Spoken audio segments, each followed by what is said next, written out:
Hello and welcome to PSG. And the title of today's lecture will be Introduction to Traction Systems. So, what is a traction system? It is the act of drawing or the state of being drawn, propulsion of vehicle. और अगर इसके लिए हम electricity का use करेंगे then it will be called as electrical traction system. तो simply हम कह सकते हैं it is the process of moving any vehicle. और इसके लिए जो फोर्स लगेगा व्हीकल को मूव करने के लिए जो फोर्स लगेगा उसको हम बोलते हैं ट्रैक्टिव फोर्स. और अगर हम इस प्रोसेस में इलेक्ट्रिकल एनर्जी का यूज़ करेंगे it will be called as electric traction system.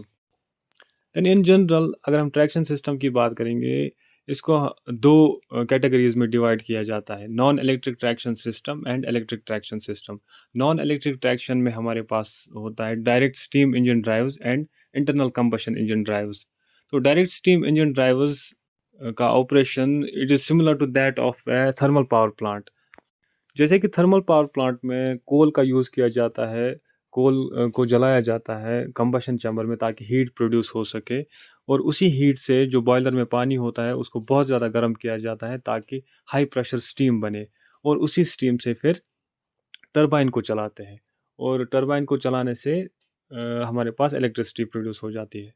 Similarly यहाँ पे उसी हाई प्रेशर स्टीम का यूज़ करते हैं ताकि हम व्हील्स को चला सके और जो व्हीकल है, जो लोकोमोटिव है वो आगे चल सके. देन इसके बाद हमारे पास इंटरनल कंबशन इंजन ड्राइव्स होते हैं, जहाँ पे इंजन्स में फ्यूल डाला जाता है ताकि वो मैकेनिकल एनर्जी प्रोड्यूस कर सके और व्हीकल को चला सके. तो अगर हम बात करेंगे आइडियल ट्रैक्शन सिस्टम के रिक्वायरमेंट्स क्या होने चाहिए?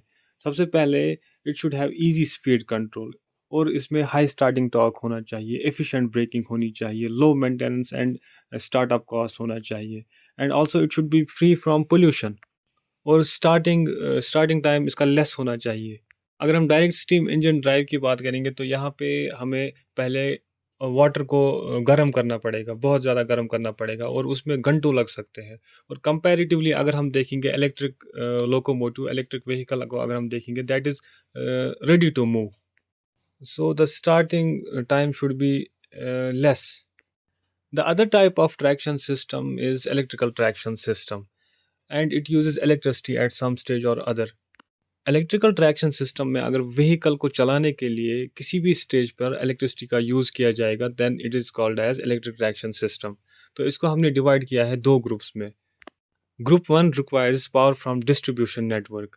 तो जो भी डिस्ट्रीब्यूशन नेटवर्क हमारे पास होता है वहाँ से हमें इलेक्ट्रिसिटी चाहिए ताकि हम इस व्हीकल को या इस लोकोमोटिव को चला सके. तो एक्सटर्नल कंडक्टर्स चाहिए या थर्ड रेल चाहिए, चाहे वो ओवरहेड कंडक्टर ही क्यों ना हो. तो इसमें हमारे पास आते हैं ट्रामवेज, ट्रॉली बसेस जिनके लिए डीसी सप्लाई चाहिए. As you can see in the picture here, यहाँ पे एक ओवरहेड कंडक्टर है और इसके साथ में एक करंट कलेक्टर है जो कि करंट कलेक्ट कर रहा है इस ओवरहेड कंडक्टर से.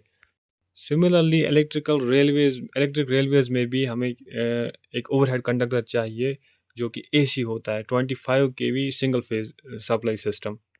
Then the other types of electrical traction system is self content locomotives.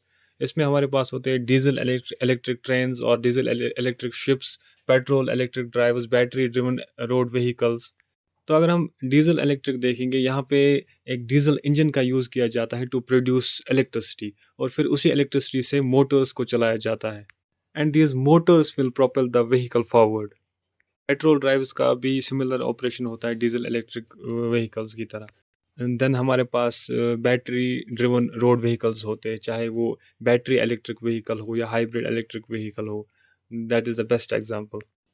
Now let's see how an electric locomotive works with a single phase AC system. इसमें एक ओवरहेड कंडक्टर का use किया जाता है that is 25 KV single phase 50 hertz और इसको हम बोलते हैं कैटेनरी.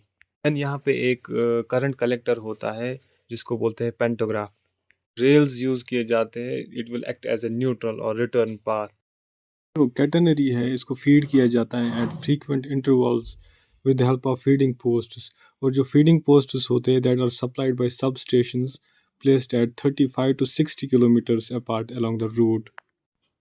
अब इस लोकोमोटिव के अंदर जो भी इक्विपमेंट्स लगते हैं like step down transformer, auxiliary transformer, rectifiers, वो सारी चीज़ें उनको हम देखेंगे इन द अपकमिंग लेक्चर्स.